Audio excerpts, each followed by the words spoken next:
Hello दोस्तों, आज की इस कहानी में आप सभी का स्वागत है। कहानी मन की सुहागरात। चलिए शुरू करते हैं। एक बार हंसी हंसी में अपनी नई सहेलियों से अंबर की निर्लिप्तता का जिक्र किया तो उन्होंने बिल्कुल नया और नायाब नुस्खा सुझाया। उन्हें पुरुष मित्र की बातों से जलाने का बस फिर क्या था, काम शुरू हो गया। सबसे हंसमुख साथी निदान का जिक्र रोज अंबर से किया जाने लगा। कॉलेज में जब उसका समूह हंसकर सेल्फी ले रहा होता तो वो जानबूझकर निदान से सटकर खड़ी होती। घर पर भी जब सबको बुलाया तो निदान को बेस्ट फ्रेंड कहकर अंबर से मिलाया। एक दिन निदान ने अपने घर पर गेट टुगेदर रखा। किसी के घर गेट टुगेदर के लिए जाने का अवनी के लिए पहला मौका था। वो अकेले रहता था। अवनी ने अंबर से फोन करके पूछा तो वो उसकी बात सुने बिना झल्ला गए कि बात बात पर पूछने की क्या जरूरत है। उनकी कोई जरूरी मीटिंग भी थी। निदान ने अवनी को उसके मनपसंद गीतों का संकलन एक पेन ड्राइव में देने को कहा था। वापसी में सब लोग निकलने लगे तो उसने अवनी को पेन ड्राइव ढूंढने के लिए रोक लिया और एकांत मिलते ही अवनी को बाहों में कस लिया। हतप्रभ अवनी ने किसी तरह बुध को छुड़ाया और उसके घर से बाहर निकलकर सड़क पर खड़ी होकर रोते रोते फिर अंबर को फोन किया। घर का रास्ता, वो कहाँ खड़ी है, उसे कुछ मालूम न था। अंबर उसका मोबाइल लोकेट करके उसे लेने पहुंचे तो वो सिसक सिसक कर रो पड़ी। अगर आज कुछ हो जाता तो मैं आत्महत्या कर लेती। अवनी के मुंह से शब्द कम निकल रहे थे और रुलाई की हिचकियां ज्यादा। उठा, अब बस भी करो, हद होती है, बेवकूफी की भैर छोड़ो। मुझे जरूरी मीटिंग के लिए दूसरे शहर के लिए अभी निकलना है। 2 दिन बाद लौटूंगा। अंबर ने पहली बार उससे झिड़ककर बात की थी। वो भीतर तक सहम गई। उसे लगा प्यार पाना तो दूर, अब तो उनका अच्छा व्यवहार भी उससे छिन गया। उसकी तो जिंदगी ही बेकार हो गई। वो आंगन ही में जमीन पर बैठ गई और वहीं बैठी रही। उसका ग्लानि से आरक्त चेहरा पूरी तरह झुका हुआ था। पलकों में जैसे बांध तोड़ने को आतुर सैलाब रखा था। शाम होने लगी थी। तभी अंबर के कोमल स्वर कान में पड़े, अंदर नहीं चलना है। अवनी के आश्चर्य का ठिकाना न रहा। आप तो, तुम्हारे आत्महत्या वाले शब्द कानों में गूंज रहे थे। तुम्हें झिड़कने की ग्लानि भी थी मन में। दीनू काका ने फोन करके तुम्हारी हालत बताई तो मुझसे रहा नहीं गया। कार वापस मुड़वा ली। सोचा मीटिंग तो सारी जिंदगी करता रहा हूं और करता रहूंगा, पर तुम्हें कुछ हो गया तो तुम्हारे बिना कैसे जीऊंगा, कहकर उन्होंने अपनी बाहें फैला दी। अवनी ने चौंक कर अपनी आंखें अंबर की आंखों पर टिका दी। ये क्या कह दिया था उन्होंने? कहीं उसके कान तो नहीं बजने लगे? लगभग साल भर से उसकी 1000 कोशिशों के बावजूद अंबर ने जो नहीं कहा था वो आज उसकी पलकों का सैलाब बांध तोड़कर बह चला। वो दौड़कर उनके सीने से लगकर सुबक पड़ी। मुझे माफ कर दीजिए, मैंने आपसे निदान के बारे में जो कुछ पहले भी कहा था, वो आग को जलाकर आपका प्यार पाने के लिए। वो मेरा बेस्ट फ्रेंड नहीं, मुझे आपका प्यार चाहिए था बस। मैं बुद्धू हूं मगर चरित्रहीन नहीं। अब उसकी बातें सुनकर अंबर को हंसी आ गई। वे उसका चेहरा अपने हाथों में लेकर आंसू पोंछते हुए बोले, चुप हो जाओ अवनी, तुमने वहां जाने से पहले मुझसे फोन करके पूछना तो चाहा था। तुमने सोच भी कैसे लिया कि मैं तुम्हें चरित्रहीन समझूंगा? इंसान की इतनी तो पहचान है मुझे, और तुम ऐसा क्यों समझती हो कि मैं तुम्हें प्यार नहीं करता? तभी दीनू काका ने दरवाजा खटखटाया और उनकी इजाजत लेकर कॉफी रख गए।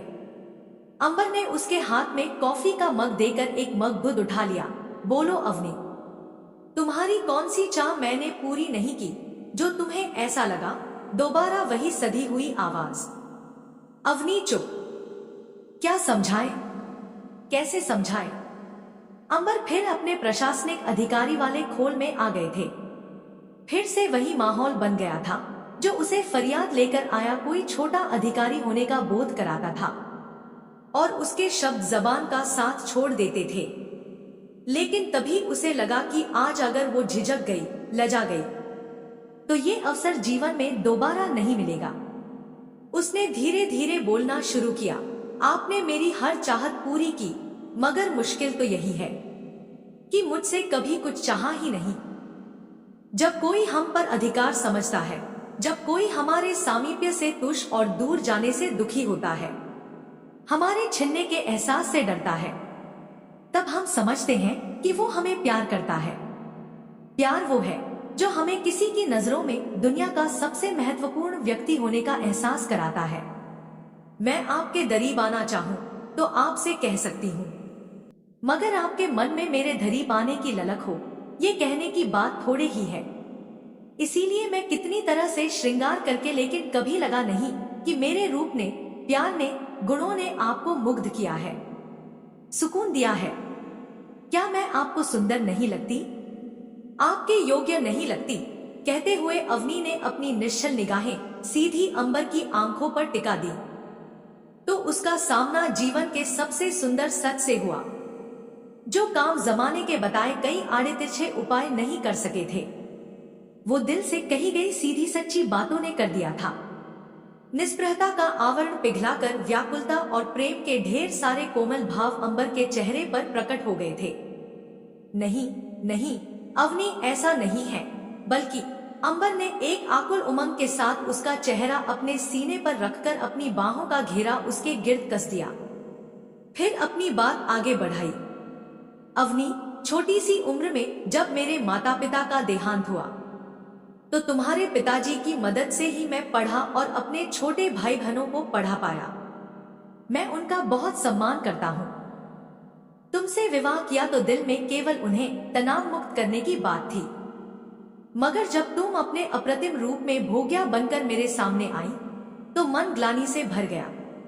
उम्र के 15 वर्ष का अंतर मेरे मन को मथने लगा कि मैं तुम्हारी शिक्षा और विवाह का दायित्व लेकर भी तो तुम्हारे पिता को तनाव मुक्त कर सकता था। मैं तुम्हें छूता तो भी लगता कि अपराध कर रहा हूँ, और न छूता तो भी शायद इसीलिए तुमने मेरे भीतर कभी वो पिपासा नहीं महसूस की जिसके कारण इंसान शरीर की हदों को पार कर मन तक पहुंच जाता है। शायद इसीलिए मैं तुमसे भागता रहा, कभी तुम्हें समझने समझाने की कोशिश नहीं की, बुद्ध की आत्मग्लानि कम करने के लिए तुम्हें हर खुशी देता रहा।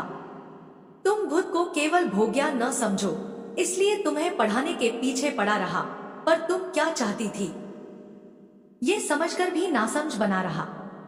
तुम तो नासमझ थी, लेकिन मैंने भी तुम्हें कभी सतर्कता के नियम नहीं समझाए। मेरी पारखी नजरें समझ गई थी कि निदान कैसा व्यक्ति है, पर मैंने तुम्हें आगाह नहीं किया। जानता था कि तुम मुझे जलाने के लिए उसकी तारीफ करती हो और मेरे रोकने टोकने पर इसे मेरी ईर्ष्या समझकर खुश हो जाओगी। मैं समझ ही नहीं पा रहा था कि तुम्हें कैसे समझाऊं। तुम भी मुझे माफ कर दो अवनी, मैं तुम्हारा प्यार खोना नहीं चाहता। मन की गांठ खुल चुकी थी। वो एक दूसरे के पावन स्पर्श की गुदगुदाहट से विभोर हो रहे थे। ये उनके मन की सुहागरात थी। पूनम का चांद कुछ देर झीने पर्दे से इस आत्ममुग्ध युगल को निहारकर बादलों में छिप गया। ये चैनल किसी भी अवैध गतिविधियों को बढ़ावा या प्रोत्साहित नहीं करता है। इस चैनल के द्वारा प्रदान की गई सभी सामग्री केवल ज्ञान और शैक्षिक उद्देश्य के लिए है। दोस्तों, उम्मीद है आप सभी को ये कहानी पसंद आई हो। अगर पसंद आई हो तो वीडियो को लाइक और ऐसे वीडियो देखने के लिए हमारे चैनल को सब्सक्राइब जरूर करें। धन्यवाद।